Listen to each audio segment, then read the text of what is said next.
das pessoas. Acho que eu vou ficar de pé. Bom dia a todas e a todos. Está muito alta a minha voz? Tá bom? Tá. Eu acho que na realidade a minha... Volta uma. Isso. Obrigada. Na realidade, o que eu vou falar é sobre uma das facetas do assédio moral. Nós teríamos diversas delas para falar, mas enfim, escolhemos uma. Então, eu quero me apresentar. Eu sou psicóloga. Antes de ser psicóloga, sou feliz e sou mãe do Cauê, de 4 anos. Então, também sou psicóloga e quando eu fiz um concurso em 94, eu sou do concurso de 94 da saúde, eu me deparei com um novo mundo quando eu entrei, porque eu era da iniciativa privada. Fiquei muito chocada com a dinâmica de trabalho que eu operava no serviço público. Aquilo me incomodou muito. E eu vi que realmente os instrumentos, a bagagem que eu tinha no privado, não me instrumentalizavam para lidar com a situação que eu me deparava no serviço público, que eu também não entendia direito qual é. Bom, então naquela época eu fui estudar, fui fazer mestrado e hoje me encontro doutoranda no laboratório da URGS de Psicodinâmica do Trabalho, onde a gente estuda situações de sofrimento no trabalho. A gente realiza pesquisas, fora isso, estamos num trabalho muito interessante, que eu acho que depois o Giovanni pode falar um pouquinho, que é o PROSER, que é o Programa de Saúde do Servidor e da Servidora, de valorização e de atenção. Bom, mas então, pode passar. Eu queria contextualizar assim, e localizar o assédio moral. Na realidade, o assédio moral é uma das formas de sofrimento no trabalho. Talvez é uma das que tenha mais mídia, e por isso aparece mais. O que acontecia um tempo atrás com o assédio sexual, Então hoje a gente tem uma discussão dessa forma de violência, mas o que eu queria chamar a atenção é que ela não é a única e ela não é a mais grave, mas ela é a que assume uma maior importância na mídia. Bom, então o que seria sofrimento no trabalho, porque a metodologia que eu sigo, que é a metodologia do Christophe Dejour, fala que somos todos seres sofrentes, somos todos trabalhadores, seres sofrentes. Mas que, além do sofrimento, o trabalho também pode gerar prazer. E é nesse sentido que a gente trabalha, na produção de prazer também. Bom, então o que seria o sofrimento? É toda ação, incidente ou comportamento que se afasta do razoável, onde a pessoa é agredida, ameaçada e humilhada, feita por outra pessoa, que pode ser o superior, que pode ser colega, que pode ser terceiro, no exercício da sua atividade profissional ou como consequência dela. Então esse é um conceito da OIT, e a Organização Mundial da Saúde entendeu que a violência no local de trabalho constitui um grave problema de saúde pública no mundo, mas grave mesmo, gente. Assim, eu tive a chance de poder vivenciar um estágio doutoral fora do país. Eu fiquei na França e na Bélgica, e lá a gente se depara com os piores índices de suicídio no trabalho, no trabalho, Então as pessoas têm uma nova configuração nisso. As pessoas se matam no local de trabalho, deixando bilhetes específicos sobre situações que ocorreram. Então, isso não acontece só na França nem na Bélgica, acontece em tudo que é lugar, inclusive o Rio Grande do Sul aqui é o segundo estado em termos de suicídio. Obviamente esses dados não são divulgados, mas a gente precisa entender um pouco por que isso acontece conosco, Como é que estão os processos de trabalho aí que levam a a esse extremo que é o suicídio. Bom, o que a gente sabe é que 40% das mortes e acidentes, elas ocorrem no trabalho. Tanto homicídios dolosos quanto suicídios. Então, isso evidencia que é um lugar que a gente, no mínimo, precisa entender melhor as relações de trabalho. Bom, e qual é o conceito de assédio moral? Eu usei um conceito do Roberto Eloane, que é uma das maiores autoridades no Brasil para falar de assédio. Ele é psicólogo e advogado.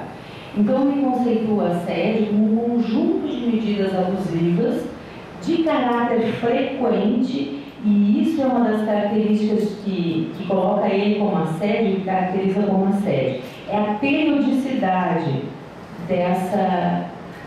desse sofrimento, tá? E a pessoalidade desse sofrimento. Ele precisa ser dirigido a alguém específico, tá? Que atinge a dignidade do trabalhador. É uma situação fria e intencional. Eu tenho a intenção de atingir aquela determinada pessoa. Bom, mas o meu entendimento, mais do que a gente entender as características do assédio, é a gente entender o porquê ele acontece, quais são as causas, né? O que leva a acontecer, né? Bom, então o que a gente está observando assim, em termos de mundo? Novas tecnologias e novos processos de produção, né, onde o meio virtual, né, também é utilizado de forma a muitas vezes substituir as relações pessoais, né? Não que a tecnologia não seja interessante, não é isso, e nós não podemos retroceder, é óbvio que a gente precisa fazer uso dela, mas acho que nós precisamos nos questionar como nós estamos fazendo uso dessas novas tecnologias, né? Bom, as novas formas emergentes de empregos, diversos tipos de contrato, terceirização, quarteirização, contratos por projetos, né, que são contratos extremamente curtos que a gente não via até um tempo atrás. E, basicamente, as novas condições de trabalho, e condições, leia-se, ambiente de trabalho, tá? E, principalmente, e é aí que a nossa teoria, como a causa do assédio ou de qualquer outro tipo de sofrimento, é a organização do trabalho, ou seja, como o trabalho está organizado naquele determinado local, ou seja, forma de poder, temos espaço para falar, para discordar, não temos. Como é que se opera essa dinâmica que é específica e própria de cada local, de cada setor? Muitas vezes o poder não está na mão da chefia, né? Ela tem um poder de chefia, mas quem decide é outra pessoa ali, e as pessoas todas entendem isso. Não é uma coisa que a gente precise falar para uma pessoa que está chegando, né? Quem manda é o fulano. Não, a pessoa observa e vê como funciona, né? Então essas coisas não ditas, né, são as que mais pesam. O poder, a liberdade, a autonomia, o reconhecimento, ou principalmente a falta de reconhecimento no trabalho, tanto da hierarquia, né, mas principalmente talvez do mesmo nível hierárquico, porque é o colega que trabalha conosco que sabe o quão difícil é operar, né, naquela instância que a gente está. Então, esse olhar de reconhecimento, isso traz muita saúde mental. Então, um lugar onde a gente não tem essa política de reconhecimento, de valorização, onde a gente não tem espaço para fala, para discordar, para construir novos acordos coletivos, bom, é um lugar já um pouco determinado para formas de sofrimento. E talvez também do assédio moral. Bom, queria fazer rapidamente uma separação do privado e do público aqui, somos todos trabalhadores, mas eu queria só contextualizar. O que a gente tem no privado? Bom, a gente tem a lógica do lucro, né, da produtividade, tem que se produzir a qualquer custo, pressão por resultados, onde os processos não são levados em conta, né, ou são pouco levados em conta, o que mais interessa é a pressão por resultados, e por conta disso a gente observa equipes sendo desmanchadas, destruídas física e emocionalmente por conta desses resultados. Então, a gente tem, por um curto período, a gente percebe que a equipe consegue dar conta, mas depois, por médio e longo prazo, as pessoas adoecem mesmo, tá? E daí eu queria trazer um dado, em termos de Brasil. A gente passou, nos últimos 5 anos, a adoecer muito, não só fisicamente, mas psiquicamente também. Hoje a gente sabe que o transtorno psíquico é uma das principais causas de afastamento no trabalho, não é só aqui no Rio Grande do Sul, é em todo o Brasil, é em todo o mundo que isso está acontecendo.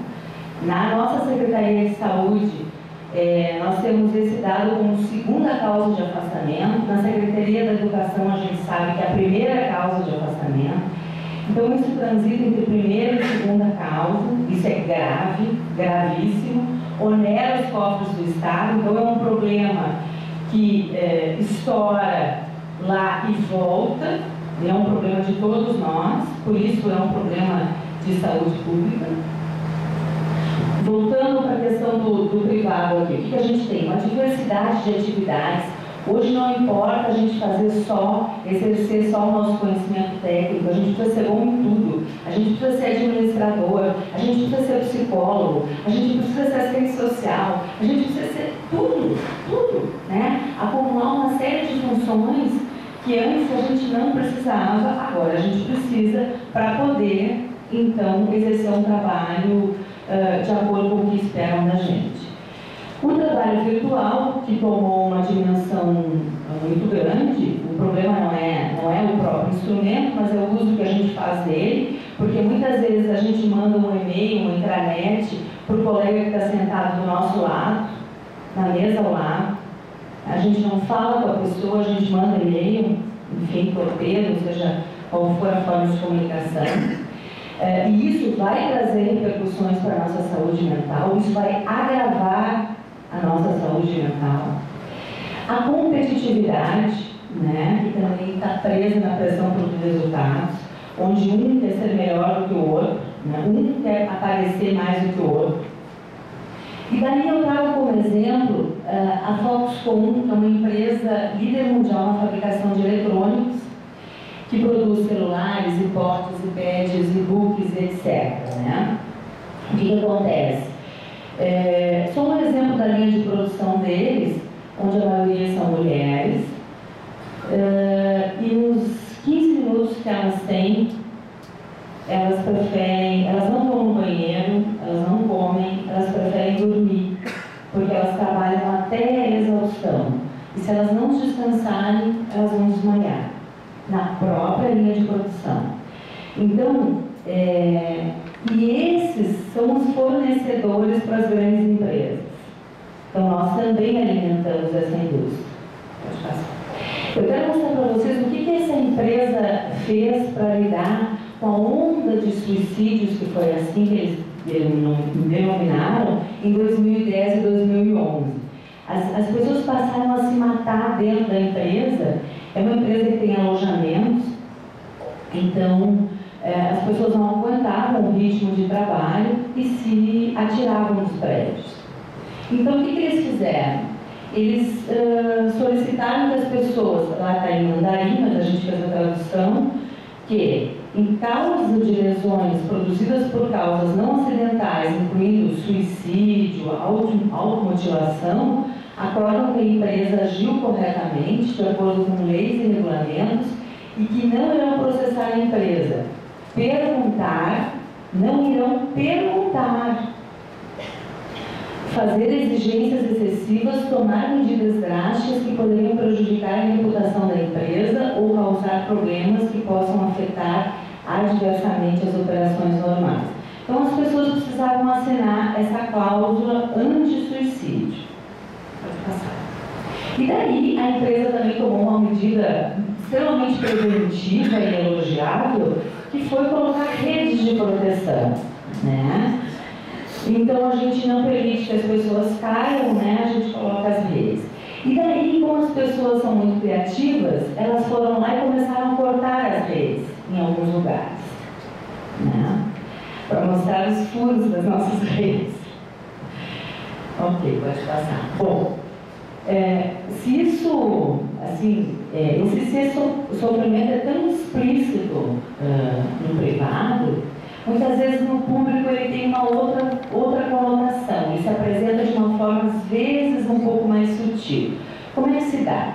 Bom, tem a lógica dos egos, que a gente precisa entender um pouco, que na verdade o que está por trás da lógica dos egos é a lógica do poder. Né? E a gente sabe que a gente lida muito mal com o poder. A gente não sabe lidar. Né? E eu lembro do Foucault, enquanto a poder é a resistência. Né? E muitas vezes a nossa resistência ela fica extremamente diluída. Né? E não se caracteriza como potência de mudança. Mas enfim, o que nós temos então? Lógica dos egos, do poder, atravessamentos políticos de toda a ordem, toda a natureza, e isso requer se inventar constantemente, porque a gente precisa mudar os processos de trabalho numa resiliência total. Porque eu estou indo por um caminho aqui, estou vendo que não dá, ou então tem que me reconstruir por ali. Né? Bom, o que a gente percebe também, efetivamente, pouco resultado no trabalho que a gente faz, e isso também tira um pouco da importância do trabalho, do significado do trabalho, porque o trabalho precisa ter uma coerência para a gente, porque ele é o constituidor de saúde, de identidade. Né? Tanto é que quando a gente se apresenta, a gente se define pelo que a gente faz. Né? Normalmente é assim. Então, no serviço público a gente vê que os processos são longos, mas quando chega na parte dos resultados, é raro, infelizmente, a gente conseguir ver a concretização desses indicadores aí. Né? A gente trabalha num projeto, daqui a pouco, né, na hora de se deliciar com os resultados dele, isso não acontece. Por N razões.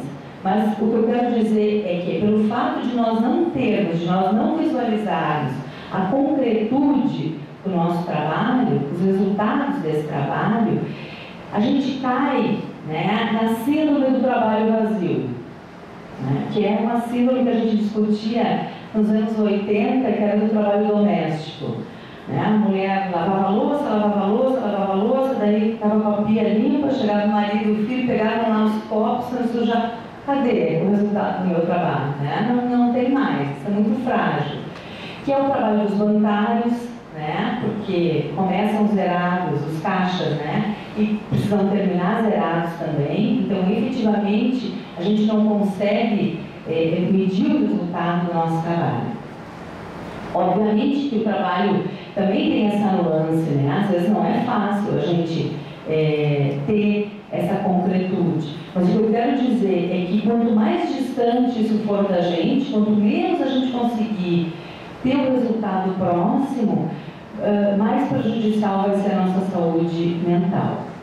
Bom, junto a isso, uma pauperização de recursos de toda a natureza, recursos físicos, recursos humanos, recursos estruturais, enfim, uma série de recursos, né, que foram se pauperizando ao longo do tempo. Não vou nem entrar na questão histórica do ser servidor, né? Ser servidor público, que para mim é um termo também que é muito desagradável, né? Servidor me lembra muito a servirador, né? E acho que, ok, às vezes, mas não sempre, né? Também queremos servir prazer, né? Mas eu chamo a atenção que talvez um dos pontos mais graves seja o da pauperização das relações. Bom, eu já sabia disso, o lugar que eu trabalho é um lugar assim, muito pauperizado, trabalho no hospital, mas a minha dissertação de mestrado eu fiz no Hospital Psiquiátrico São Pedro. E ali foram 4 meses de conversa com os neuronéticos. Vocês não preferem que eu fale assim? Não. É que eu ouço a minha voz tão abafada que parece que não sou eu. Mas enfim. Tá bem, viu? Tá bem. Tá bem demais. Tá. Então, o que eu percebi? Apesar de toda a pauperização de recursos, de trocas políticas, de desacordos existentes, de falta de material, de falta de seringa, de falta de... enfim. O que mais pesa é a relação com o colega.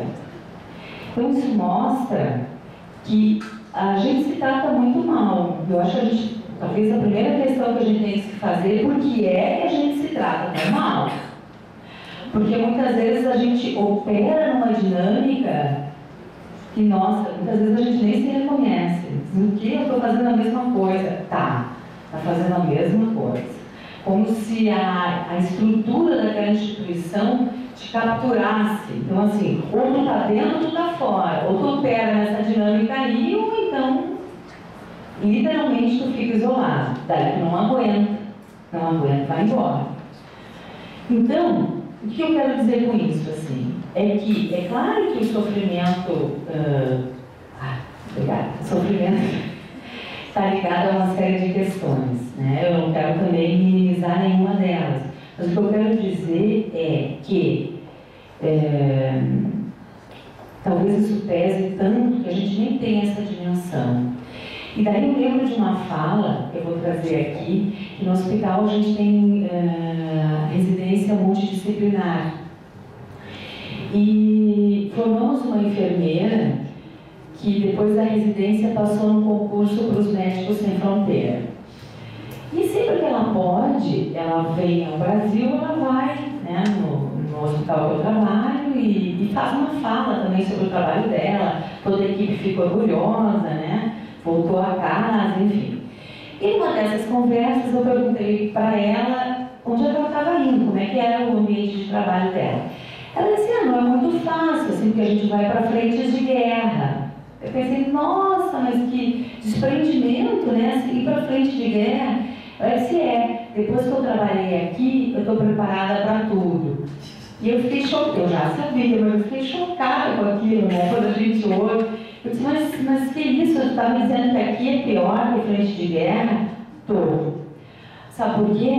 Porque na frente de guerra a gente tem espírito de equipe, a gente tem um coletivo unido. E com esse coletivo a gente enfrenta absolutamente tudo. Aqui a gente não tem esse coletivo instituído, constituído, empoderado. Então a gente se sente sozinho. E é um pouco isso, eu acho, assim, que eu queria trazer para vocês, né? O quanto a gente... em função de N questões, a sociedade individualista do jeito que é, né, a globalização, uma série de questões que a gente também nem vai criticar, enfim, mas os efeitos dela, na verdade, acho que é sobre isso que a gente tem que pensar, os efeitos dessa individualização, os efeitos dessa falta de coletivo, né, porque muitas vezes, gente, assim, o assédio corre no setor, né? E ele vai atacando individualmente, né? Por exemplo, assim, hoje é com a Kali. Bom, hoje é com a Kali, ontem foi comigo, né? Então eu não me junto com a Kali, pô, Kali, o que tu... Não, aí com a Kali, graças a Deus, é com a Kali, vai dar um tempo, daqui um mês é comigo de novo. Mas agora é com a Kali, com o azar é dela. Então isso é o que mais enfraquece as relações.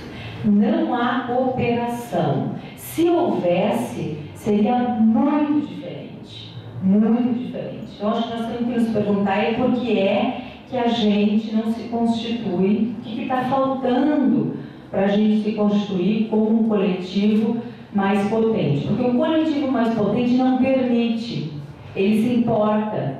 Ele vai lá, né, e diz, não, que isso não pode acontecer. A gente pode pensar, não, mas tu tá doida, tu vai lá se indispor com um assediador? Gente, se a gente não fizer o enfrentamento, não é possível, porque a gente vai estar alimentando este poder. O que a gente percebe, porque eu também, assim, faço alguns atendimentos, inclusive no sindicato, O que a gente percebe é que o assediado vira vilão.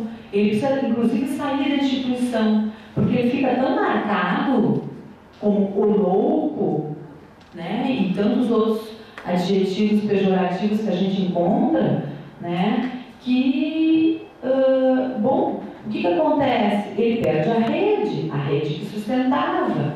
Então, a gente tem que se perguntar o que é que a gente está fazendo quando a gente vê situações de sofrimento. A gente está virando as costas, ou se a gente virar as costas, também vão virar as costas para a gente. Então, o assediador, ele vai se alimentando dessa não visibilidade, né? Por conta do medo, por conta da represália, por conta de uma série de situações, o assediador não aparece, só se fortifica, porque ele que fica na instituição. O assediado, normalmente, ou a gente dá férias, ou a gente dá licença, ou a gente manda para outro lugar, né? Como se ele fosse, né, o próprio assediador. Então, qual é a moral, qual é a mensagem que a gente está passando? A gente está reforçando o papel de assediador quando a gente faz isso, né? Porque a gente não está sabendo encarar isso de frente. A gente não está sabendo, e muitas vezes, olha que coisa mais doida, muitas vezes o próprio assediador não se dá conta, ou se dá conta pouco do que faz, porque ele já está operando numa lógica tão doida, tão perversa, tão maluca, que ele acha que aquilo é normal, que ele acha que isso é normal. E a gente não pode banalizar, a gente não pode. E a minha preocupação até de ter situado o assédio dentro tô quase, né? O assédio dentro das formas de sofrimento é que daqui a pouco, se a gente começar a falar só de assédio moral, isso é assédio moral, aí não me olha que isso é assédio moral, aí lá vem, a gente vai banalizar, assim como o termo depressão e tristeza. Vocês já perceberam que ninguém pode ser triste nessa sociedade, né? Acho que acho que talvez uma mídia que mostra isso muito é a revista Caras. Todo mundo sempre feliz, todo mundo sempre contente, ninguém nunca fica triste. Fico pensando, mas quem são essas pessoas, né? Como é que elas fazem? Eu sou humana, né? Acho que vocês também são, né?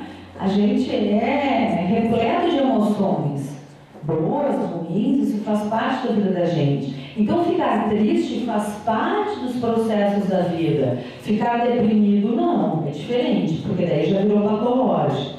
Então, o que eu quero dizer é o seguinte, talvez a gente não tenha tanto o assédio, a gente tenha o sofrimento. Tudo bem, né? O que eu acho que a gente não pode fazer é banalizar. Né? Isso é assim mesmo, é o jeito do cara, sempre foi assim, a gente tem que dar conta. Tem que dar conta por quê? A gente está adoecendo, a gente perde a saúde. Gente, essa é uma moeda de troca que a gente não pode pagar, não pode mesmo. E nem os cofres públicos deveriam poder pagar essa conta, né? Porque a gente não está sabendo mexer nos processos de trabalho. Então, agora, já para concluir, o que acontece no serviço público? O que a gente sabe é que, pelo tempo de duração, como a gente fica mais tempo, né, numa instituição, no público, do que no privado, a gente, então, está mais sujeito a N formas de violência. O que a gente percebe, assim, é que o assédio é mais comum na saúde, na educação, na área de serviços, mas ele está esparramado, espalhado por todas as relações e principalmente as relações duras de poder. Então, o que a gente propõe como ação? Porque eu também acho que a gente tem que pensar, ok, então como é que a gente pode fazer? Bom, primeiro que é fundamental reeducar os gestores, né? Mostrar para os gestores que muitas vezes também são assediados por outros gestores, porque a violência às vezes vem em forma de cascata, ela vai passando de um, vai passando para o outro, e às vezes a gente chega em casa e passa toda essa violência que a gente foi submetida para a família também. Então a gente também não vira um assediador? Claro que sim. Então, esse ciclo precisa ser parado. E para isso, então, é fundamental a reeducação dos gestores, é fundamental abrir espaços de escuta legítimos, não aquelas reuniões pro forma que ninguém aguenta, fica todo mundo se olhando, ninguém fala nada. Não é isso, tá? Mas é realmente poder formar rede, né? Daqui a pouco tem um ali que me apoia, vamos me grudar nele, vamos juntar mais pessoas, vamos pensar em ações, vamos pensar enfim, em movimentar. Cada serviço tem a sua peculiaridade, acho que é importante que a gente pense nisso também, para que a medida seja positiva. Bom, então o que a gente precisa? Reconstruir novos significados para o trabalho da gente. Isso é fundamental. Esse trabalho precisa fazer um sentido para a gente. Porque senão, né, a gente cai na síndrome do trabalho vazio. Porque trazer um novo significado vai repercutir em mais saúde e mais prazer. E é fundamental uma política de reconhecimento da instituição que passe, né, pela chefia, que passe pelo mesmo nível dos meus colegas, né, pela horizontalidade das relações, que a gente possa também entrar nessa dinâmica essa dinâmica de se elogiar. Não é só se elogiar, entende, gente? Parece dizer, está banalizando. Óbvio que não é só isso, mas também é isso. E é fundamental, então, a manutenção de diversos espaços, estes e muitos outros que surgirem por aí. Nós estamos tentando, e é muito difícil, a gente sabe que mas a gente também precisa entender que a gente quer ver um resultado maior. Então eu peço licença, 1 minuto para o Giovanni apresentar um pouco o PROSER, que é o Programa de Saúde e Atenção e Valorização à Saúde da Servidora e do Servidor. Difícil, complexo, que está sendo montado há mais de 1 ano, né? Mas que é por aí, né? Quem for da Secretaria da Saúde, que eu sou do Núcleo da Saúde, tiver interesse, venha conversar conosco. A gente precisa despertar o interesse das pessoas, o desejo das pessoas, porque sem a participação, sabe, eu me sinto assim, anos 80, a gente via, né, bases fortíssimas, a gente tinha uma força, um poder, um coletivo super potente que ia lá, mudava as coisas. Bom, hoje nós temos outra sociedade, talvez mais alienante, talvez, mas a gente precisa rearticular esses coletivos. E por isso, assim, 1 minuto para o Giovanni apresentar o PROSER. Fala um pouquinho como é que ele foi pensado. Rapidinho. Mas bom dia a todos e a todas. Meu nome é Giovanni, eu sou chefe da Divisão de Saúde Trabalhadora aqui no TENEST, na Secretaria da Administração. E, como a Cláudia disse, desde o 2º semestre de 2011, nós estamos num processo de construção de uma política de atenção à saúde física e mental dos servidores do Estado do Rio Grande do Sul, que já essa semana deve estar sendo publicado o regimento interno, que certamente todos vocês irão conhecer como é que se dá as diretrizes dessa política, que dentre as ações em que nós estamos desenvolvendo é a criação de núcleos de acolhimento dos servidores que estão passando por algum problema de sofrimento nos seus locais de trabalho, né? Aqui na SAR nós já estamos com uma equipe multidisciplinar, composta por assistente social, estão aqui a Denise, a Ilana e o Daniel, que compõem essa equipe técnica, que já vem fazendo o acolhimento dos servidores e das servidoras que têm, né, trazido algum tipo de situação no seu local de trabalho. No ano passado nós realizamos 2 eventos que um pouco demarcou esta dinâmica do PROSER, né, que foi o Seminário Internacional sobre Saúde, né, Mental. Nós trouxemos da França o Cristóvão de Jure, que foi um evento que creio que muitos de vocês participaram aqui no auditório do Hotel Embaixador, que foi muito interessante. Nós juntamos mais de 700 pessoas ali que, né, transversalizamos vários temas sobre a questão da saúde. E em setembro do ano passado nós realizamos um seminário nacional sobre o assédio moral, trouxemos Margarida Barreto, Eloane, que a Cláudia aqui referiu, e outras personalidades que trataram sobre o tema. E desse seminário está resultando agora, né, a construção de um projeto de lei no Estado que venha tratar sobre a questão do regramento sobre o assédio moral no Estado, que não existe ainda, né? Esse evento aqui ele é muito importante porque ele nutre essa necessidade de que nós possamos estar debatendo um tema como este e que ele não é muito fácil de ser trabalhado, porque ele perpassa inclusive pela compreensão do conceito do que vem ser o assédio moral, né? E aqui a Cláudia traz dois aspectos, né, do assédio moral, que ele ocorre em duas perspectivas, né? Numa questão mais vertical e noutra horizontal. Na vertical, quando acontece o assédio de chefia com seu subordinado, e no horizontal, quando ocorre entre os próprios pares, né? Que isso ocorre bastante. Então, o PROCE ele vem nessa perspectiva. Nós estamos agora numa perspectiva, são 4 núcleos criados, né? Esse núcleo aqui na SAR, que atende a SAR e a Secretaria de Menor Porte. A Secretaria de Saúde constitui o seu núcleo que atende seus servidores. A Secretaria da Fazenda já tem um núcleo que já vem fazendo atendimento. A Casa Civil, que atende todo o Complexo Piratini. A Secretaria de Segurança vai ter 2 núcleos, um em Porto Alegre, que atende Porto Alegre, região metropolitana, e outro em Santana do Livramento, que atende servidores daquela região. E a Perícia Médica, nós estamos no processo agora de descentralização do serviço da Perícia Médica, criando 3 regionais. Esse é um processo que ainda está em construção,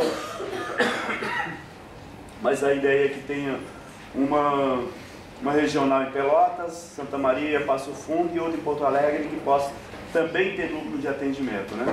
E agora nós estamos numa parceria com o IP, que é de implantar no Estado também a questão dos exames periódicos, que não existe, onde todos os servidores todos os anos possam estar fazendo seus exames também, cuidando da saúde, que muitas vezes a gente acha que está muito bem, e nem sempre é assim, né? Então, esse exame também vai nos dar o sinal vermelho para quando a gente está com dificuldade. Parece muito bem, de repente a gente não está bem, né? E haja visto aqui a situação que aconteceu com a nossa querida secretária, né? Que todo mundo jamais acredita que possa ter acontecido, né? O que ocorreu com a secretária, com toda a sua juventude, com toda a sua energia, de repente não está junto conosco, quando estava cheio de projetos na sua secretaria querendo tocar. Né? Então é isso. Giovanni, deixa um telefone convencional que as pessoas para fazer contato contigo. É 3288-1345, né? Então aqui no Demestre, qualquer coisa é só me procurar, ou qualquer um de nós aqui da equipe, que a gente pode dar mais esclarecimento. Então bom dia e bom trabalho para todos. Obrigado. Bom, só tenho a agradecer a Cláudia. Obrigada pela fala, obrigada pelas informações. É muito engraçado como a gente sente um certo desconforto de ver algumas coisas que a gente não gosta, né? E pensar, puxa, é isso mesmo. A gente leva um tempinho para digerir, né? Para refletir e, bom, para agir. E isso eu posso assegurar, assim, que na PGE a gente já estava pensando e, enfim, percebendo essa necessidade de algumas ações. E, bom, agora vamos levá-las adiante, né? Com certeza, porque a ideia é que, e aí eu falo pela PGE, porque enfim, sou responsável pela PGE, mas a ideia é transformar o nosso ambiente em algo melhor, porque ao contrário de ti, eu não vejo ser servidor público como servir a dor. Não. Enfim, eu tenho uma perspectiva melhor e acho que, bom, quero passar isso para os demais. 2 lembretes, lembrar de assinar, então, a lista de presença e pegar o certificado no final do seminário.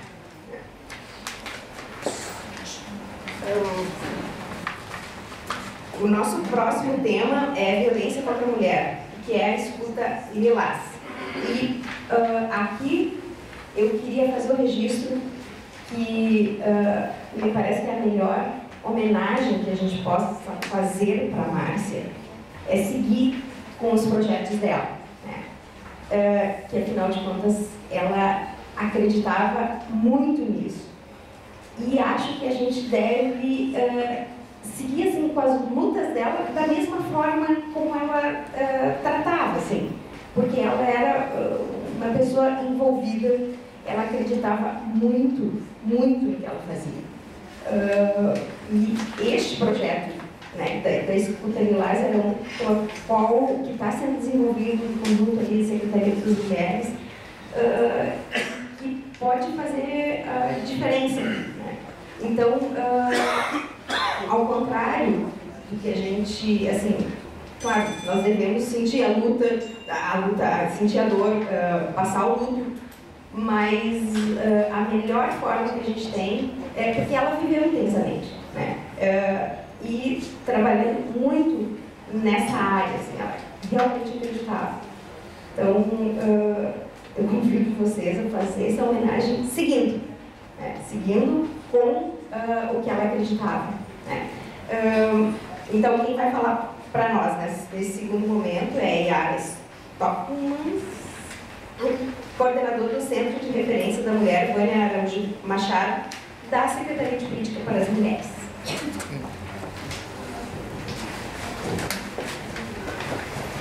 Vamos lá, né? Então, bom dia a todas as colegas, mulheres, homens, colegas. Eu estava pensando, enquanto estava escutando a nossa colega, né? Ela tem um senso de humor peculiar, não sei se vocês perceberam, né? Primeiramente, ela participou desse bar, ela tem aquele senso de humor de poder tocar temas que são complicados, que são difíceis, muitas vezes a gente não identifica, mas de uma forma que eu não quero levantar e ir embora, né? Acho que isso é fundamental. Eu quero dizer assim que, para mim, foi uma honra a secretária Márcia, lá em dezembro, me convidar para fazer parte da primeira Secretaria de Política Brasileira do Estado. Foi uma honra. Quem trabalhou com a Márcia e a gente está todas com um nó na nossa garganta, assim, e a gente vai, não sei como, eu acho que sim, a homenagem que a gente pode fazer é tocar todos os projetos, porque temos vários projetos para executar esse ano que são o levantamento de tudo que nós fizemos em 2 anos, das ferragens que a gente fez, da estrutura que a gente não tinha, do recurso que a Secretaria de Políticas para as Mulheres não tinha. Então, esse ano, 2013 e 2014, vão ser a execução de todo esse trabalho de 2 anos que a gente fez no Estado todo, né? Vamos lá, então. Como a minha pauta é violência contra as mulheres e falar do nosso serviço, eu pensei, então, como esse ano a Lei Maria da Penha vai fazer 8 anos e ele pode ser pauta numa próxima, para a gente aprofundar. Eu não vou entrar na Lei Maria da Penha hoje, tá? Porque a gente tem que discutir os avanços, os desafios da Lei Maria da Penha, as complexidades da Lei Maria da Penha, no próximo evento, né, Rubem? Eu acho que a gente pode esmiuçar ele para que as pessoas entendam e levem para os seus espaços. Esse videozinho é dos 6 anos da Lei Maria da Penha, tá? Provavelmente esse ano vai ter outro. Mais próximo? Ainda tem péssimo microfone. Ah, tá, que é o microfone, né? Posso botar?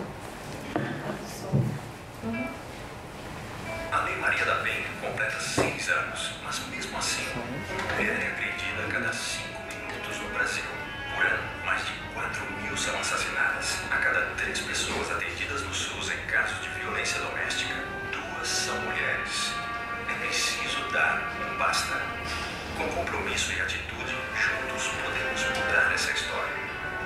Violência contra a mulher. A lei é mais forte.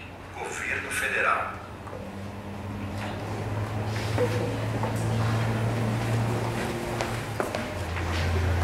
Então, na semana passada, dia 12, quem articulou isso foi o nosso colega Gerson. Ele também é rápido, a gente disse que a gente tem que chegar perto dele porque ele tem os contatos. Ele fez uma relação lá com uma escola de Cachoeirinha, imediatamente ele ligou para a diretora, né? Porque ele achava importante, e acho que é importante, a gente dialogar com os jovens, os alunos, né? Então, eu disse, tá, então fazer assim, pego a turma da tarde e já fico para a turma da noite, né? Foi no dia 12. E a professora me deu o retorno dessa avaliação, né? A primeira pergunta que eu fiz, na verdade, passei um videozinho, que é lá de 83, que é Acorda, Raimundo Acorda.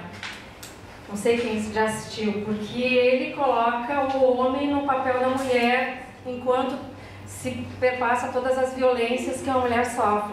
Mas ele estava tendo um pesadelo, na verdade. Então, na verdade, ele faz com que as pessoas se mexam nas cadeiras. Foi bem interessante, a avaliação foi muito positiva, porque é um tema que normalmente a gente diz, ah, não, isso não é comigo, né? E então esse também é um dos trabalhos que a gente faz. Vocês que são aqui do CAF conhecem já o RS Vilas, que é a nossa marca, né? Ela está em todo o estado do Rio Grande do Sul e a gente trabalha então a autonomia para as mulheres gaúchas, que não é só a questão da violência, mas o meu tema é violência contra as mulheres. Vamos lá então.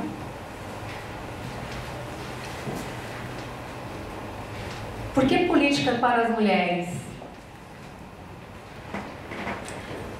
Para um mundo onde sejamos socialmente iguais, humanamente diferentes e totalmente livres. Então, eu gosto muito dessa frase, que é da Rosa Luxemburgo, porque ele faz com que a gente entenda por que política para as mulheres.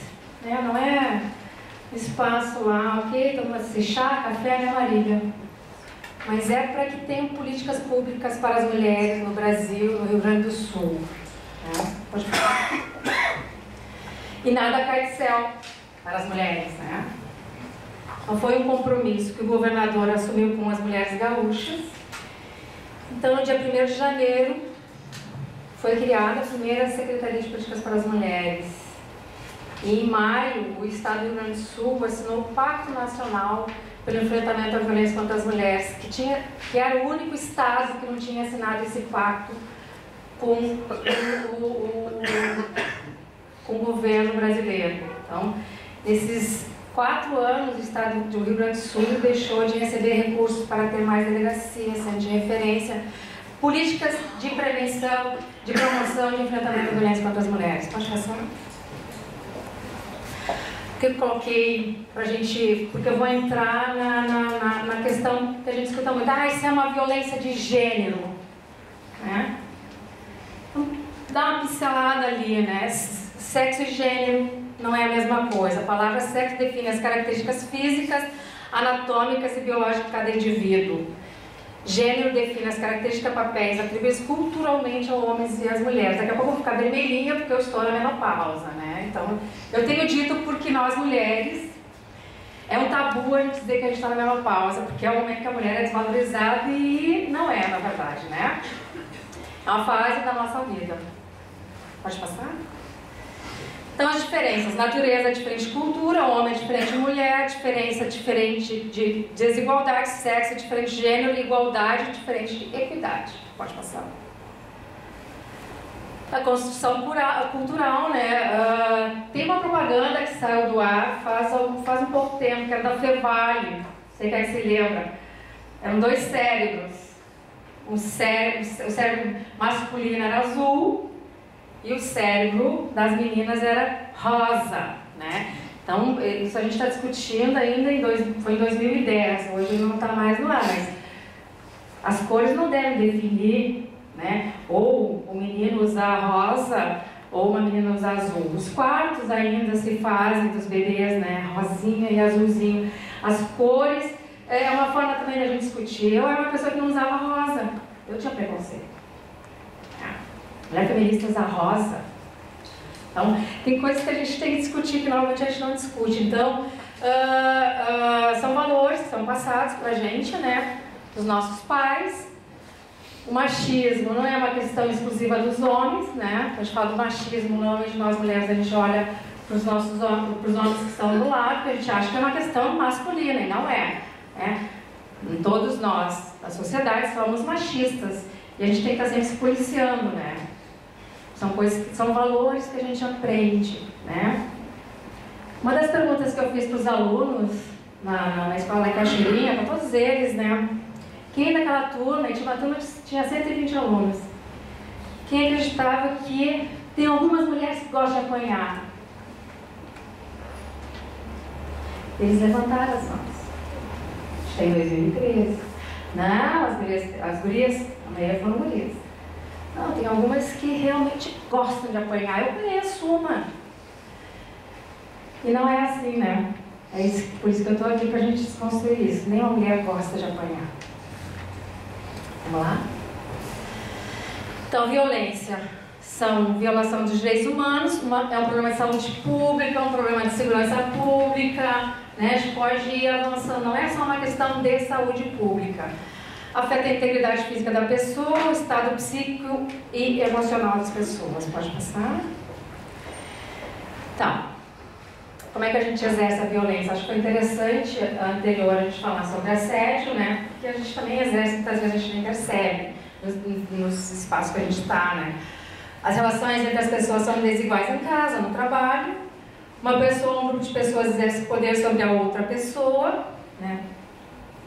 Impedimos as pessoas de exercer seus direitos. Como é que a gente faz isso? Muitas vezes a gente faz e nem percebe, né? Obrigamos, não respeitamos e somos autoritários e autoritárias, que é mais fácil exercer a democracia. Aí eu vou para o âmbito doméstico nosso. Né? Exercer a democracia em casa é muito complexo. Né? Eu tenho 2 filhos que são adultos e é difícil, né? Mais fácil a gente ser autoritário. Tem que fazer assim, dessa forma. Normalmente a gente faz assim, porque a gente também foi educado dessa forma. Então, a gente tem que fazer é discutir, se enxergar e se colocar no lugar. As pessoas que vivem em situação de violência têm sérios problemas de saúde. Na verdade, aqui eu estou falando de todas as violências, tá? Dificuldade de relacionamento social, dificuldade de aprendizagem e a baixa autoestima. Pode passar? Vamos entrar então. Violência contra a mulher. Qualquer ação ou conduta baseada no gênero que cause morte, dano ou sofrimento físico, sexual ou psicológico à mulher, tanto no âmbito público quanto no privado. Pode passar. Então, assim, eu coloquei para a gente entender os tipos de violência que elas estão na Lei Maria da Penha, tá? Que violência contra a mulher não é só violência física. Aquela mulher que chega com o olho roxo, quebrada, que a gente fica muito, que a gente é solidária, né? Que eu coloquei o que são todas essas violências, estão dentro da Lei Maria da Penha, que é crime, né? Então, violência física é entendida como qualquer conduta que ofenda a sua integridade física e saúde corporal. Normalmente ela está visível, mas às vezes ela também não está visível, né? Chão de cabelo, uma torção, uma toalha roladinha, né? Batida nas costelas. E a violência psicológica, que eu acho que essa violência, normalmente, nem homens, nem mulheres, nem instituições percebem essa violência psicológica. E o que é então? Né? Que causa dano emocional, diminuição da autoestima, que prejudique, perturbe o pleno desenvolvimento, que vise degradar ou controlar suas ações, comportamentos, crenças, decisões, mediante ameaça, constrangimento, humilhação, manipulação, isolamento, vigilância constante, perseguição contumaz, insulto, chantagem, ridicularização, exploração e limitação do direito de ir e vir ou qualquer outro meio que lhe cause prejuízo à saúde psicológica e autodeterminação. Ontem de noite no Fantástico, normalmente nesse mês tem passado sempre alguma coisa relacionada a qualquer tema e entra a violência contra a mulher, né? Ontem de noite as mulheres que estavam lá, e 2 delas não quiseram aparecer, né? Depois a gente vai entender por quê. A violência delas na verdade não era física, era psicológica. Mas a pauta lá era que não tem defensor nem defensora pública quando é violência contra a mulher. Pode passar. Violência sexual. A Secretaria de Segurança Pública, eles estão fazendo dados estatísticos desde 2011 com recorte da Lei Maria da Penha. Tá? Aí a gente acha, porque da forma que a gente aprende, que violência sexual só acontece em via pública com estranhos, né? Afinal de contas, dentro do casamento não acontece violência sexual. E não é dessa forma que acontece, né? E ela é muito difícil de comprovar. Aí uma mulher vai numa delegacia e diz assim, ó, eu fui estuprada pelo meu marido. Eu fui violada pelo meu marido, violentada pelo meu marido, pelo meu companheiro, pelo meu ex-companheiro. E tem muitos casos no estado das mulheres que relatam. Mas a comprovação normalmente é difícil, né? Então é entendida como qualquer conduta que a constrange a presenciar, a manter ou participar de relação sexual não desejada, mediante intimidação, ameaça, coação, uso de força, que a induz a comercializar e ou utilizar de qualquer modo a sua sexualidade, que a impeça de usar qualquer método contraceptivo, ou que a force ao matrimônio, à gravidez, ao aborto, ou que limite ou a prostituição mediante coação, chantagem, suborno, manipulação, que limite e anule o exercício de seus direitos sexuais e reprodutivos, as suas escolhas. E a violência patrimonial? Tem aquele exemplo que a gente sempre usa, né? A mulher trabalha o mês todo, chega no final do mês, todo o recurso dela vai para as mãos de quem? Isso é uma violência patrimonial. Bolsa Família. Ele está no nome das mulheres, são elas que recebem. Mas tem relatos, trabalhei em São Leopoldo, a mulher ia lá, retirava o seu dinheiro, que já é para que ela possa dar conta da vida da família, mas o companheiro estava lá fora e se apropriava desse recurso. Violência moral entendida como qualquer conduta que configure calúnia, difamação ou injúria. Vocês entenderam a diferença da violência moral para a psicológica? Psicológica, ela acontece, a mulher acaba indo no médico, que é encaminhada para um psiquiatra, nunca para um psicólogo, tá? Para um psiquiatra, e ela acaba tomando remédio, porque ela acha que ela está louca. Ela é que não corresponde às expectativas. Ela é a culpada daquele relacionamento não dar certo. Ela é que provoca as discussões. Ela é que nunca está satisfeita com nada. Aí ela acaba parando onde? Na rede pública da saúde. Pode passar? Então, para a gente entender o ciclo da violência, porque é difícil compreender, mesmo quem trabalha nos serviços, aquela mulher que passou por toda a rede, conseguiu naquele momento dar um basta na violência e daqui a 1 ano, 6 meses ela está de volta na rede, né? Puxa vida, os profissionais, afinal de contas, pegou pela mão e ela retornou. Então, vamos jogar para vocês, mulheres e homens. Quem daqui pode dizer que eu tenho um relacionamento, amo essa pessoa, e um dia, numa discussão acirrada, as pessoas perdem o controle e... Quem daqui pode dizer que ia levantar, sair de casa e ir numa delegacia fazer um boletim de ocorrência? Difícil, né? Então, nenhuma mulher gosta de apanhar. Normalmente a gente não se coloca no lugar dessa pessoa. Isso que é o grande problema. Ah, se eu estivesse no lugar eu faria. Não, eu não faria, não sei.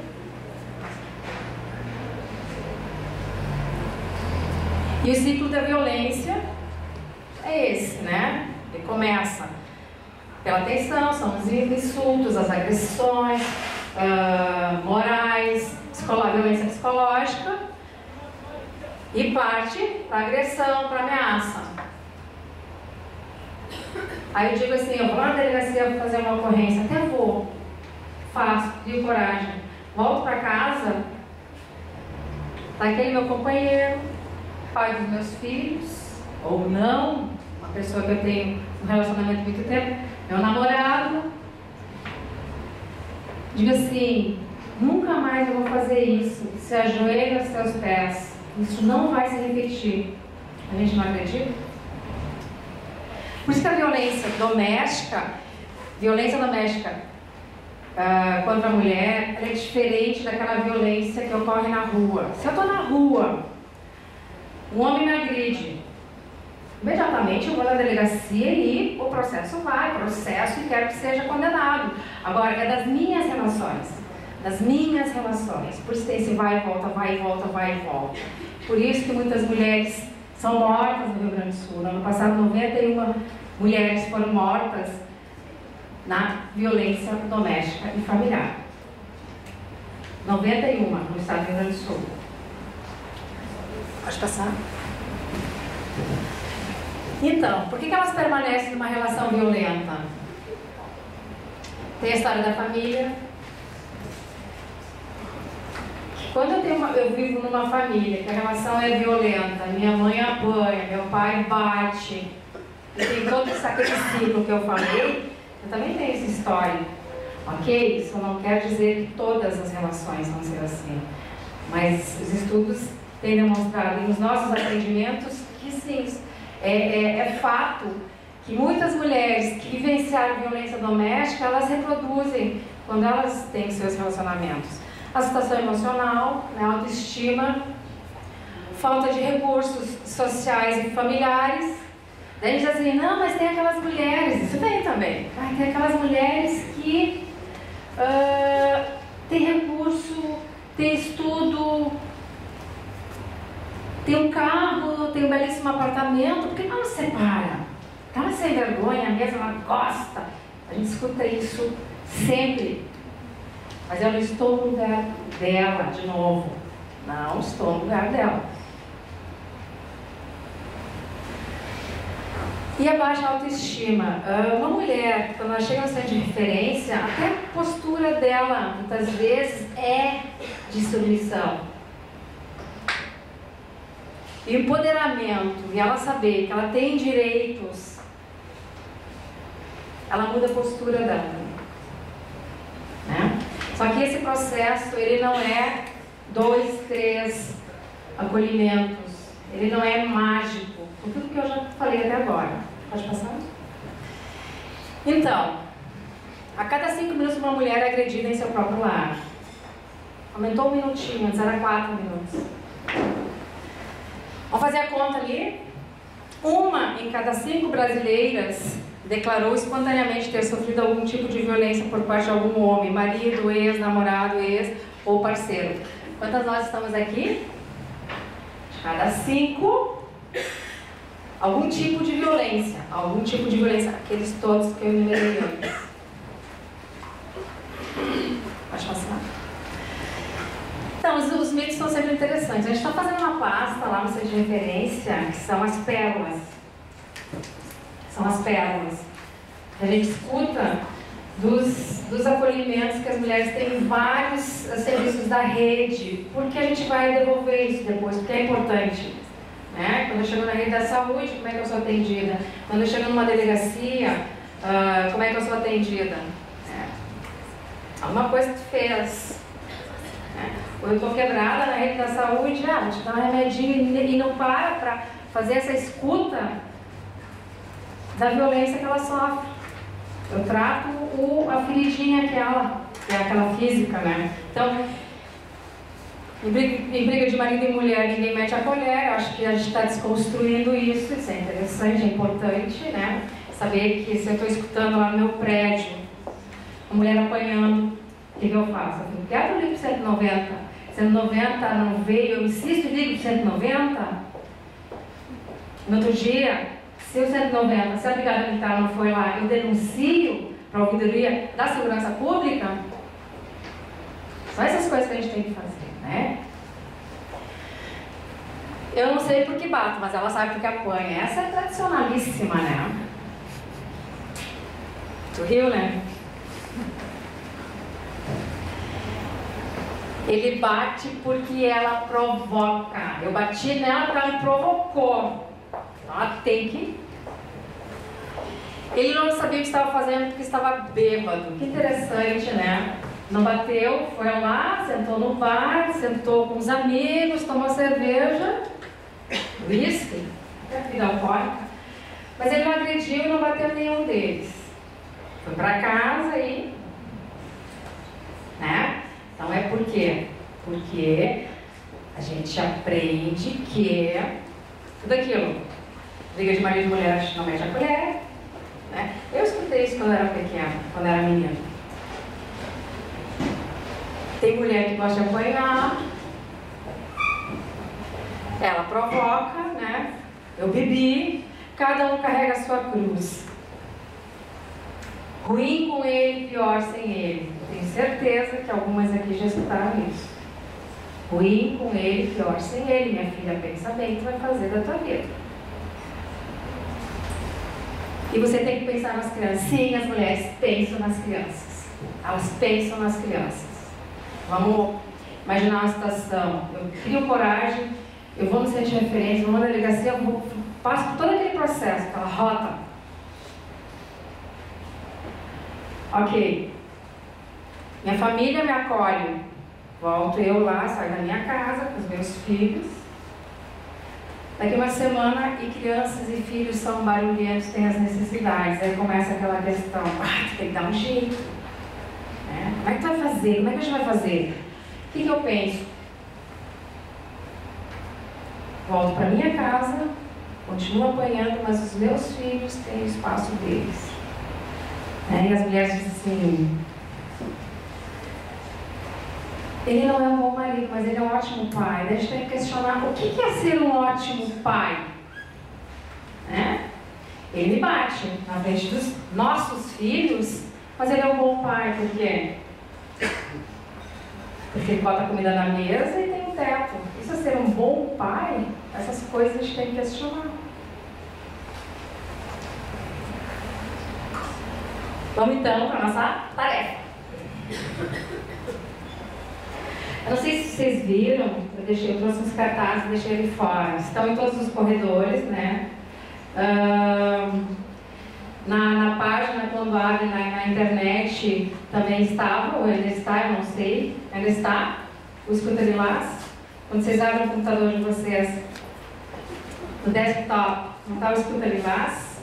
Algumas secretarias têm que a SAF fez para nós, eles foram super parceiros. Então, o que a gente está divulgando? Eu sempre digo assim, quando nós chegamos em 2011, o centro de referência, Maria Araújo Machado, estava completamente sucateado. Né? Tinha uma assistente social, uma estagiária. Hoje, com todo o trabalho que a Secretaria fez junto ao governador, então a gente tem uma equipe completa. Eu estou vendo uma hoje aqui, que é a Bárbara, nossa Bárbara maravilhosa, nossa advogada ali, Bárbara Levanda. Tá? Mas nós temos 2 assistentes sociais, 2 psicólogas e uma advogada. Tem uma equipe completa hoje que faz acolhimento,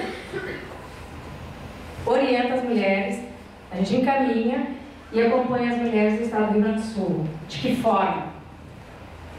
Pelo Escuta Lilás e presencial. Quem é que daqui sabe onde é o centro de referência, Maria Araújo Machado?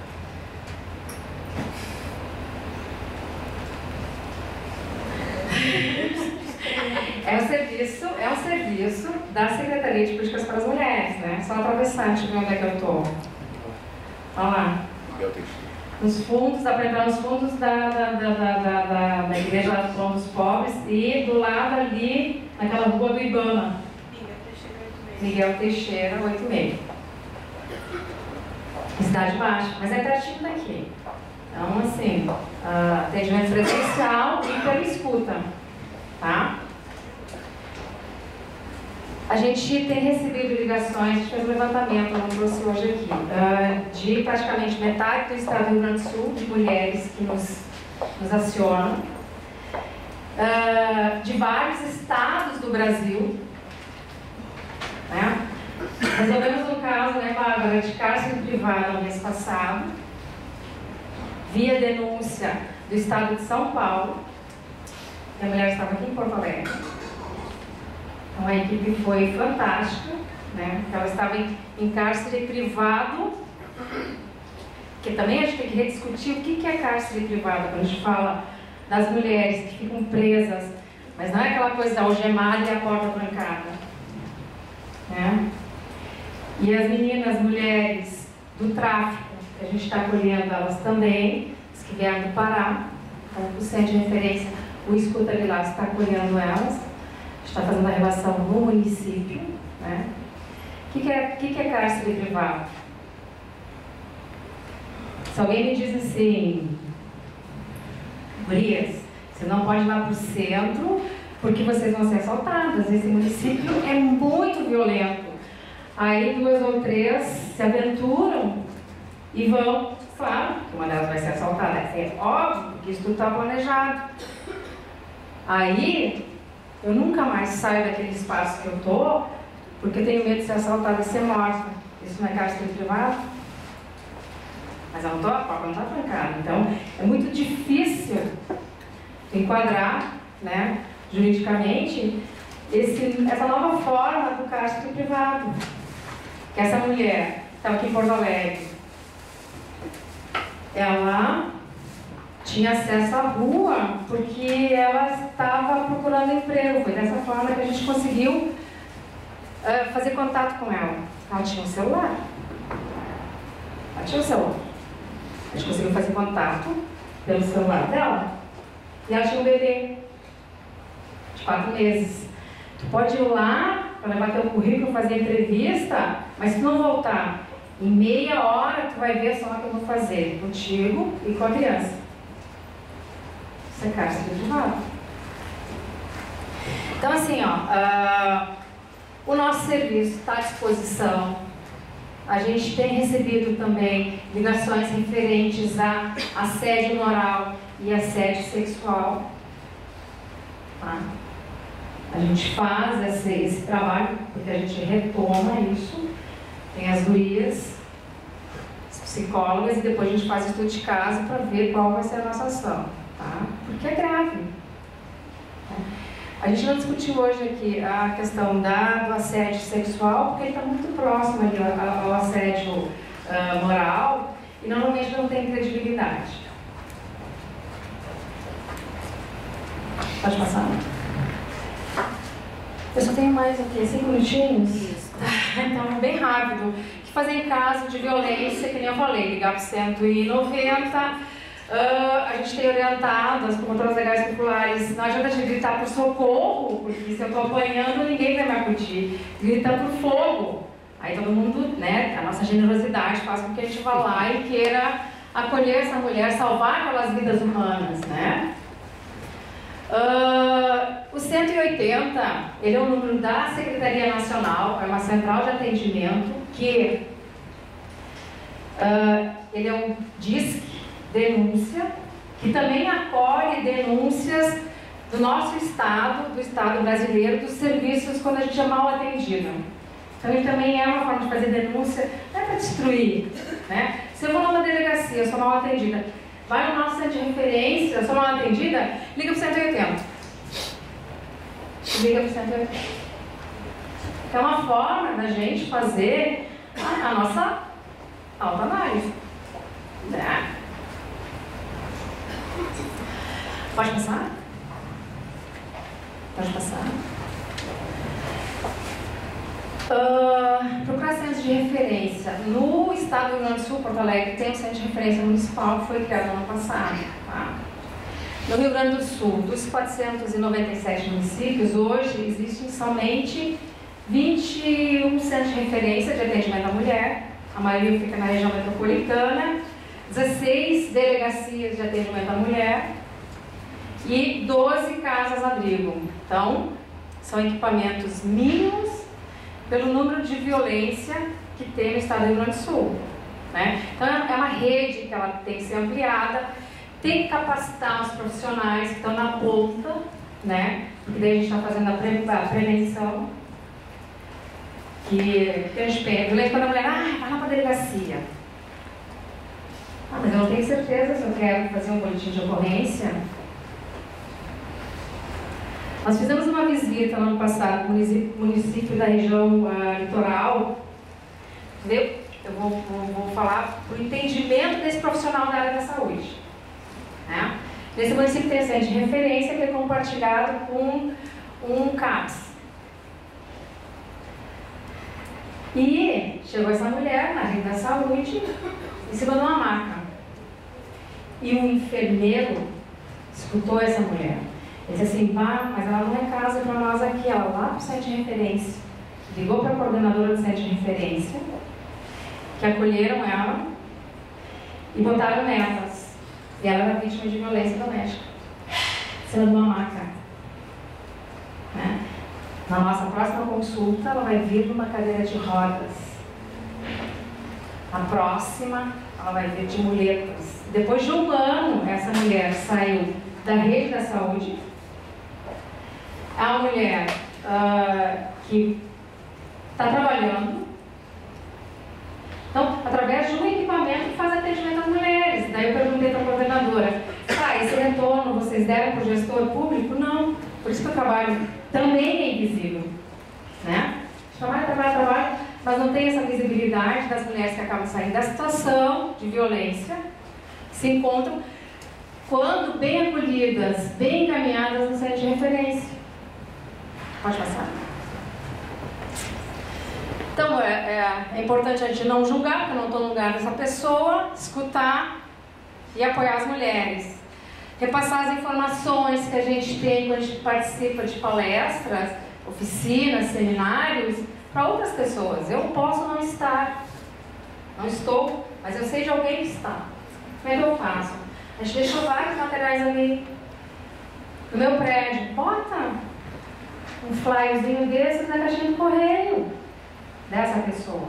Entendeu? No momento certo ela vai acionar. Ela vai acionar. Pode passar? Lutar contra a impunidade, denunciar, que a gente também é a nossa tarefa, né? E lutar para que a gente tenha relações de gênero justas, né? Eu acho que a secretária Márcia, o legado que ela vai deixar é que ela reconceituou o feminismo no Rio Grande do Sul.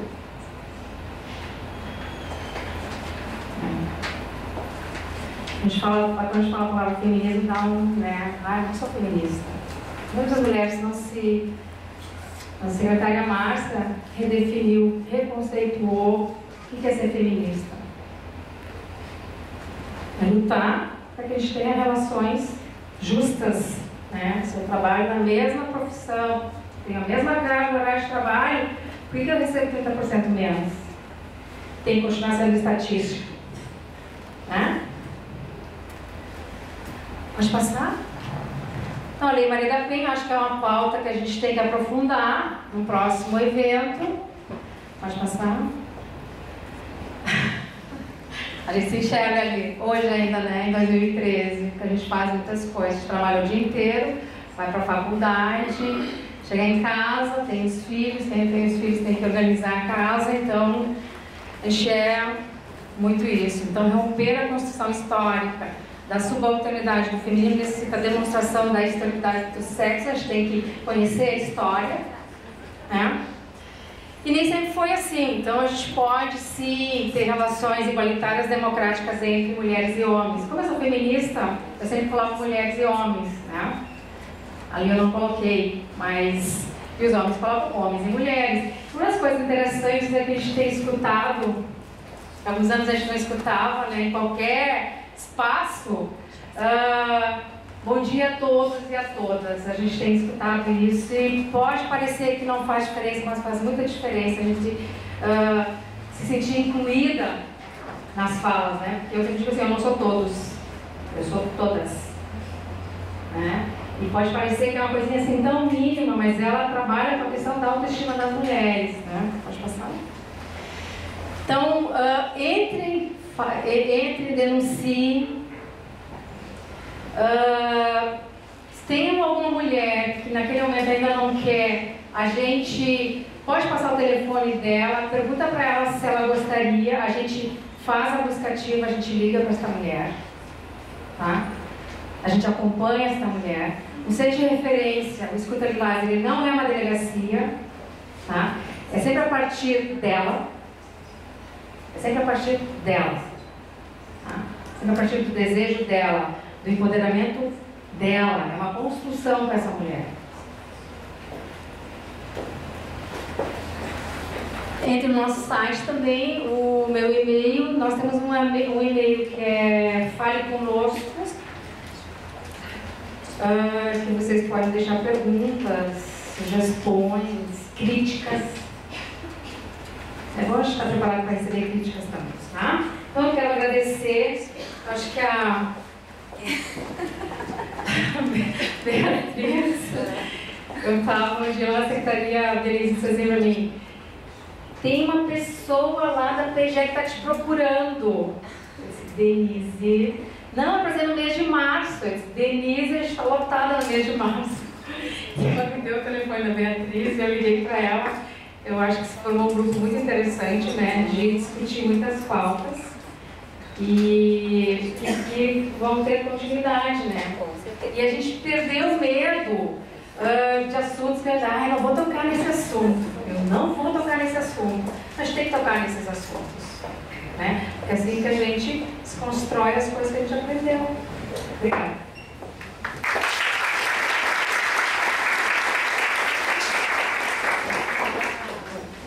Obrigada, Yara. Esse assunto, sim, provoca desconforto também. E não é um assunto que a gente possa tratar sozinho. Por isso é tão importante a constituição dessa rede de apoio para todas, né? Todas as mulheres. É fundamental. Obrigada. Agora, neste momento,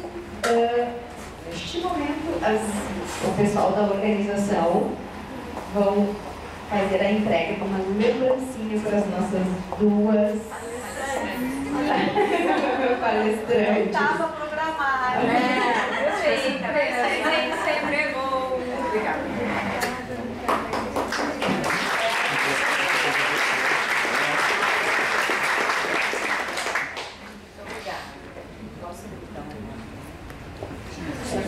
Aqui me pediram para dar um lembrete para vocês, né? Que o resultado do levantamento desse questionário que vocês receberam, que é um questionário validado sobre saúde mental e trabalho, é um questionário quantitativo, tá? Então, o resultado do levantamento vai ser encaminhado para o e-mail de cada participante daqui mais ou menos um mês, para dar uma folga para a gente conseguir levantar. Para tabular. E depois, além do resultado, vai ser enviada uma cópia em branco do questionário para utilização posterior para quem quiser, para vocês enviarem para, enfim, quem quiser. E quem marcou mais de 7 sim no questionário e quiser entrar em contato com o Procer da SAR, Procer da CES, Procer da Segurança, Procer da Educação, enfim, para o Escuta Lilás, Procer Lilás, para receber orientação e acolhimento, a gente está à disposição. Não sei se a gente abre para perguntas, vou passar o microfone. Então, agora nós temos uma outra parte do trabalho que a doutora Gabriela vai coordenar aqui, que é as perguntas. Quem tiver, então, pode fazer no microfone ou por escrito. Né? Eu quero particularmente agradecer muito o presente de vocês e a oportunidade de ouvir as meninas. Acho que foi muito interessante e pedir desculpas que eu vou ter que me retirar. Nosso ofício de procuradora-geral adjunta, e que bom ter mulheres procuradoras gerais adjuntas nessa PGE. Então, gente, vamos abrir a rodada de perguntas genérica para qualquer palestrante. Com o atual crescimento e difusão das religiões, gente, me perdoem se eu estiver lendo incorreto, tá? Das religiões fundamentalistas que reproduzem machismo e a submissão feminina, além de outras coisas como homofobia, quais são as ações que o Estado e a sociedade esclarecida devem tomar para que haja um freio nesta reprodução tão retroativa? Problema: aceitação para as mulheres e reprodução doméstica e social. Eu abro para vocês duas, eu até pensaria que a Yara é mais qualificada para responder, porque eu impede que a gente tenha boas ideias e intervenções da Cláudia. Então, uma das questões que muitas mulheres permanecem na situação de violência é a questão religiosa, não confio, né? E como é que o Estado, Secretaria de Política para as Mulheres, Secretaria de Justiça e Direitos Humanos, né? Como é que a gente vai pautar a gente está esticando o pescoço essa questão, porque ela é muito complexa, né? Ninguém quer tocar no mundo. Sim. Quem é que já passou o seu canalzinho lá e parou na Band ou na Record? É terrível. É terrível.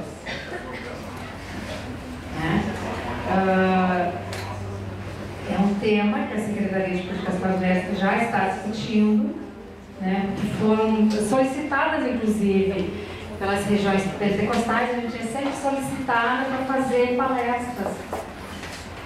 E o tema é a violência contra as mulheres. Só que ele também não é mágico, né? A gente pode ir lá, falar, contar a história do machismo, mas ele também não some assim, né? Tem outros fatores envolvidos quando eu entro com uma religião, né?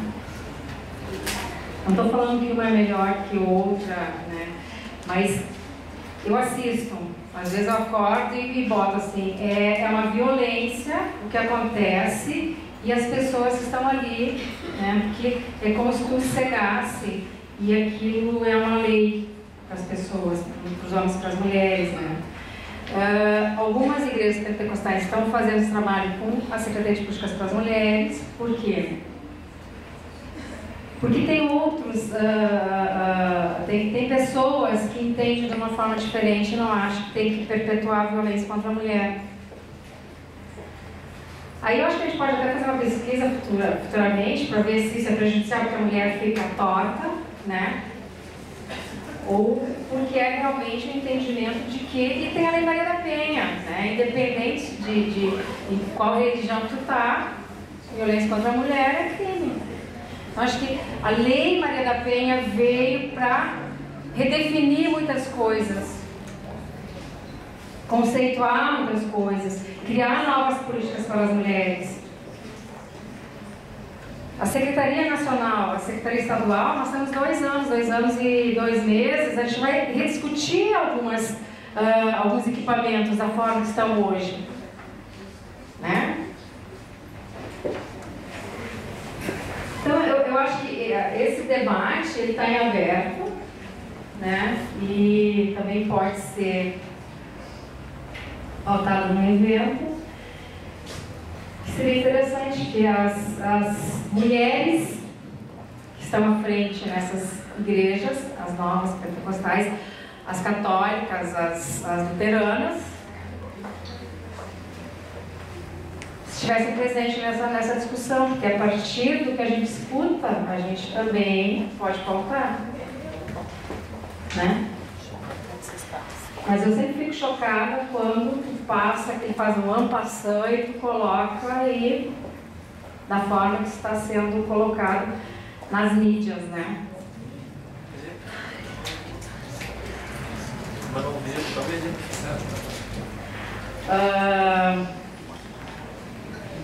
tem várias formas, né? Que traz a Bíblia e a questão da mulher ser submissa completamente. Ela é o... A costela. Não, eles não usam mais a costela. É uma forma bem atual. Ele não está antigo, a discussão deles, a forma que eles colocam. Esse que é que me assusta. Ele não é antigo, às vezes não é coisa chata, né? Tem um pastor, não sei se é pastor. Eu sempre disse, um dia assim, minha filha, vem cá. Ela disse, mãe, o que tu está olhando? Disse, vem cá, senta e escuta. Na Band.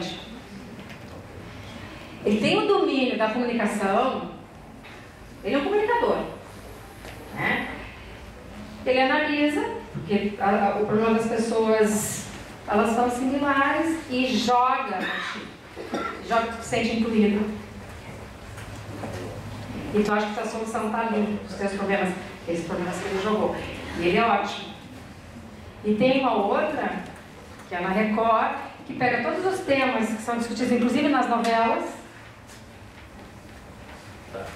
e coloca como se todos esses problemas têm solução na religião, e a gente sabe que não é. Não é. Eu acho fé é uma coisa importante para o ser humano, mas não da forma que ela está sendo direcionada. E a gente também não discute, né? Quer dizer, claro, dá um embrulho no estômago. Tu botou lá. Mas no espaço que a gente está, tem coisas que a gente tem que assistir. Com certeza eu não consigo assistir mais de 10, 15 minutos. Porque é muito forte, é muito violento. Então imagina aquela pessoa, aquela mulher, né? Que apanha há muito tempo. E ela clicou naquele canal lá, todos os meus problemas, vou levar meu marido, ele vai parar de usar droga, etc, etc, etc, etc, etc, etc, etc. Mas é sempre a partir da forma que eles colocam assim, mulher, tu não tem que retrucar. Mulher. Aí tu assim, realmente, é eu que provoco, né? É eu que sou. Né? Deixa ele descansar. É sempre a partir do desejo, da vontade do homem. E eles fundamentam isso através da Bíblia. Então, o casamento deles é bem assim, o que o reverendo fala, ele fala exatamente que você tem que ser submissa, que você tem que ser... Porque daí o teu casamento dá certo, a tua relação dá certo, a partir do momento que tu não questiona, tu é submissa, tu concorda com tudo. Né? Tem vários programas que passam sábado, no final da noite, ou direto. E a gente não se atenta porque, quero. Mas é muito complexo. E tá demais, assim. Eu fico muito preocupada. Mas as mulheres de todas as religiões, elas também vão ser de referência a partir do momento que elas conhecem os equipamentos. Elas vão. Elas vão. E a postura delas com o pastor e com o agressor é diferente quando elas conhecem os seus direitos. Isso também é importante, né? Divulgar, conhecer. Deixa só uma das coisas que a gente escuta muito é assim, dos homens. Essas mulheres estão muito poderosas com a Lei Maria da Penha, a gente tem que ter um João da Penha. São as coisas que me deixam profundamente indignada, assim, me deixam indignada. Daí desqualificar, naturalizar a violência contra as mulheres. Tem toda aquela explicação. Sim, tem alguns homens que apanham, mas são 2 ou 3. Bom, eu acho que a Yara já respondeu muito bem essa questão. Eu nem me atrevo, Yara. Bom, mas eu vou responder uma outra aqui. Minha pergunta está direcionada no sentido de assédio moral no local de trabalho. Gostaria de saber o que podemos fazer quando sofremos esse assédio por parte de nossa chefia, quando ainda estamos no estágio probatório. Bom, acho que esse é um dos mitos que cerca o servidor público, estar no período estágio probatório, né? Como se isso colocasse o servidor numa outra categoria, numa categoria inferior, né? Isso é impressionante como a gente consegue construir formas e formas e formas de segregação, de perversão. Bom, eu quero reproduzir uma fala, porque quando eu estava fora, eu queria muito saber que clínicas do trabalho poderiam ajudar aqui a gente constituir o processo. Né? Então eu ouvi isso de uma francesa chamada Dominique Mullier. que é uma psicóloga também, e ela faz uma pergunta que eu vou passar a fazer